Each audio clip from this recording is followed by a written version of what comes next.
कि देश की संपत्ति पर पहला अधिकार मुसलमानों का है। इसका मतलब ये संपत्ति इकट्ठी करके किसको बांटेंगे?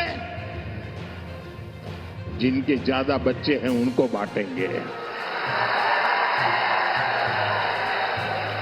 घुसपैठियों को। प्रधानमंत्री नरेंद्र मोदी ने कांग्रेस पर धर्म के आधार पर आरक्षण देकर डॉक्टर भीमराव अंबेडकर पर वार करने का आरोप लगाया है। लेकिन क्या कांग्रेस वास्तव में डॉक्टर अंबेडकर की विचारधारा के खिलाफ जा रही है? क्या कांग्रेस धर्म आधारित आरक्षण को देश में लागू करने की कोशिश कर रही है? और क्या कांग्रेस ओबीसी आरक्षण कोटा को कम करके मुस्लिम समुदाय को लाभ पहुंचाने की कोशिश कर रही है? आइए इस मुद्दे को विस्तार से समझते हैं। नमस्कार, स्वागत है आपका एयर न्यूज में। मध्य प्रदेश में एक चुनावी रैली को संबोधित करते हुए प्रधानमंत्री मोदी ने कहा, कांग्रेस ने 2004 में धर्म के आधार पर आरक्षण देकर संविधान के निर्माता डॉक्टर बाबा साहेब अम्बेडकर को पीठ से छुरा घोंपा है। उन्होंने कहा, हमारा संविधान स्पष्ट रूप से कहता है कि किसी को भी धर्म के आधार पर आरक्षण नहीं दिया जाएगा। बाबा साहेब अम्बेडकर स्वयं धर्म के आधार पर आरक्षण के खिलाफ थे, लेकिन कांग्रेस ने सालों पहले धर्म के आधार पर आरक्षण देने का खतरनाक प्रस्ताव लिया है। वह प्रस्ताव को पूरा करने के लिए तरह तरह के हथकंडे अपना रही। प्रधानमंत्री ने कांग्रेस पर कर्नाटक में मुस्लिम जातियों को ओबीसी श्रेणी में डालकर ओबीसी कोटे में कटौती करने का भी आरोप लगाया है।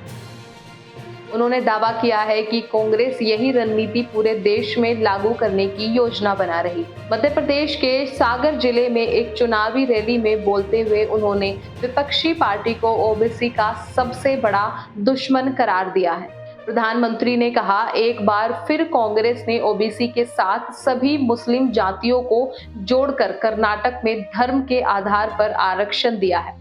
ऐसा करके उसने ओबीसी समुदाय से आरक्षण का एक बड़ा हिस्सा छीन लिया है। कांग्रेस इस खतरनाक खेल में शामिल है जो आपकी भविष्य की पीढ़ियों को नष्ट कर देगा।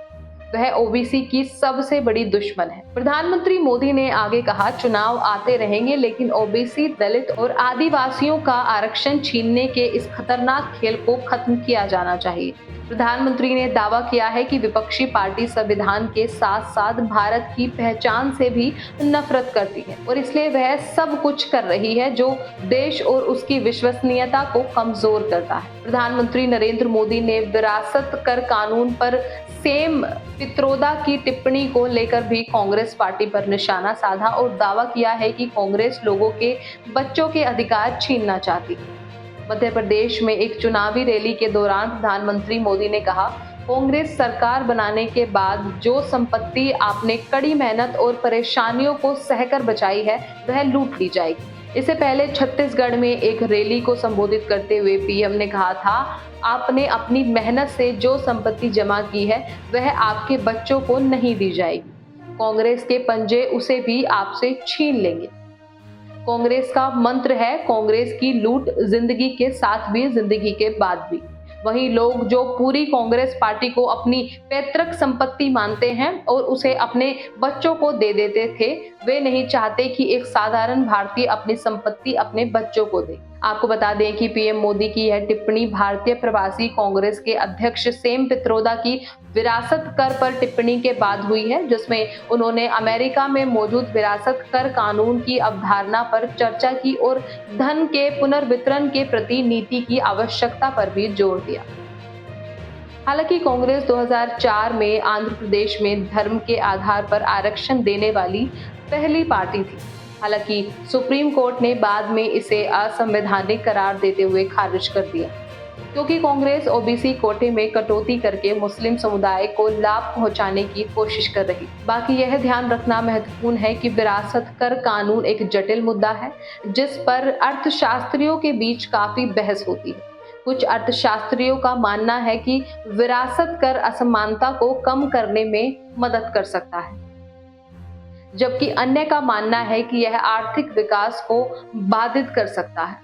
तो इस तरह हमने जाना कि प्रधानमंत्री नरेंद्र मोदी ने कांग्रेस पर धर्म आधारित आरक्षण देकर डॉक्टर अंबेडकर की विचारधारा के खिलाफ जाने, ओबीसी कोटे में कटौती करने और विरासत कर कानून लागू करके लोगों के अधिकार छीनने का आरोप लगाया है।